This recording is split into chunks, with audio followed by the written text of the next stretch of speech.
ফুটপাতে দোকানদার, এই জায়গাটা কার জানো? সিটি কর্পোরেশনের জায়গা। তোমরা যেই জায়গাটা করতেছো দোকান করে রেখেছো, ফুটপাতটা কেন? মানুষের হাঁটা চলার জন্য। মেন রাস্তা দিয়ে হাঁটলে মানুষ অ্যাক্সিডেন্ট করবে না? এখন তুমি এই জায়গায় যদি দুই পাশে দোকান করে রাখো, মানুষ হাঁটতে পারবে? এটা তোমরা যেটা করতেছো এটা কি ঠিক? আমি আজকে তোমাদের উচ্ছেদ করতে আসিনি, তোমাদের সাথে কথা বলবো। আমি দায়িত্ব দিয়ে গেছি, তোমাদেরকে 2-1 দিনের মধ্যে এক জায়গায় ডাকবো, তোমরা এখানে থাকবা। তোমাদের অন্যটা একটা ব্যবস্থা করে দিব, সেখানে তোমরা করবা, কিন্তু ফুটপাতে করতে পারবা না।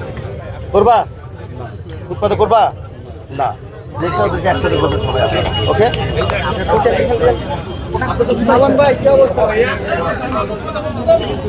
এই সরো সরো সরো সরো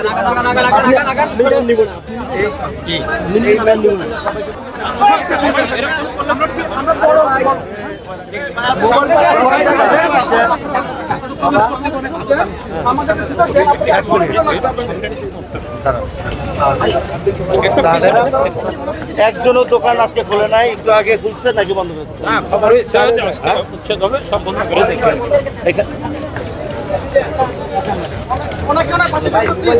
আসাদ ভাই, এই বাবা এদিকে আসে, এদিকে আসে, এদিকে আসে। এই মাল কার এটা? হ্যাঁ, দোকান কার?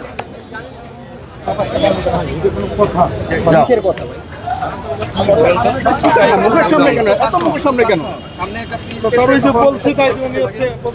আপনার হাঁটা না, আমি হাঁটবো কিভাবে ভাই? আজীব কথা তো। এই সব দোকান বন্ধ করে চলে গেছে, সবাই পালিয়ে গেছে।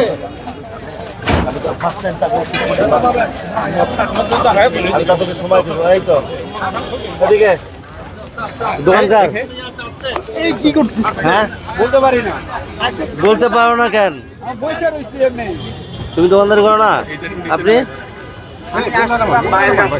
হ্যাঁ, দোকান খুলে নাই তাই বসে রয়েছে। ভাইয়ের দোকান? হ্যাঁ, আচ্ছা, ভাইয়ের দোকান কি আজকে খুলে নাই? হ্যাঁ, আসেই নাই এখনো। নিউ মার্কেট আছে। তোমার দোকান আছে ভাইয়া? সত্যি বললো, তোমার আমি সহযোগিতা করতে আছি, আজকে উচ্ছেদ করতে আসিনি। আমার দোকান আছে, আমি এখানে চাকরি করি, কিন্তু আজকে দোকান খোলা হয়নি। আপনার আচ্ছা, দোকান তুমি খুলবা না কি করলো পরের বিষয়, ধরে রাখবা ফুটপাতে আর দোকান করা যাবে না, ঠিক আছে? 2-3 দিনের মধ্যে লোক আসবে, আমার প্রতিনিধি এসে তোমাদেরকে ডাকবে, তোমরা এখানে থাকবা, তোমাদের সাথে কথা বলবো। আর যদি কথা না আসো আমি কিন্তু ভেঙে দিব সব, ঠিক আছে? মাথায় রাখবা।